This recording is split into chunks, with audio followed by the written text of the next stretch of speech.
কাল ডিনারে বানিয়েছিলাম একদম ঝরঝরে জিরে রাইস আর সাথে বানিয়েছিলাম মশালা মটর পনির। তো তোমাদের সাথে আজকে সবটাই শেয়ার করব, তার জন্যই চলে এলাম। দেখেছো কতটা ঝরঝরে হয়েছে, আর মটর পনিরটা তো একদমই ইয়ামি ইয়ামি হয়েছিল। দুটো কম্বিনেশন দুর্দান্ত।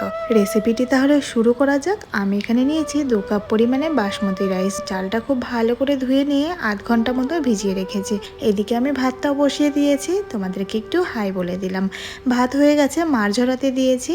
এবার আমি গ্যাস জ্বালিয়ে ফ্রাইং প্যান বসিয়ে ওর মধ্যে 2 চামচ পরিমাণ দিয়ে দিলাম ঘি। এবার ঘিয়ের মধ্যে অনেকটা পরিমাণে গোটা জিরে আর একটা শুকনো লঙ্কা দিয়ে বেশ কিছুক্ষণ ভেজে নিলাম ভালো করে। তারপর রাইসটা দিয়ে পরিমাণ মতো দিয়ে দেবো নুন। অনেকটা পরিমাণে জিরে দিতে হবে, তার জন্যই তো এর নাম জিরে রাইস। ভালো করে মিক্সড করে নেওয়ার পর নামানোর আগ দিয়ে ধনেপাতা কুচি দিয়ে দিলাম। একদম রেডি। খুব অল্প সময়ে জিরে রাইসটা বানানো হয়ে যায়। সাথে ছিল মটর পনির। এটা রেসিপি নেক্সট ভিডিওতে শেয়ার করব। কেমন লাগলো আজকের রেসিপিটি কমেন্টে জানিও। ভালো লাগলে সাবস্ক্রাইব করে আমার সাথে দেখো। বাই।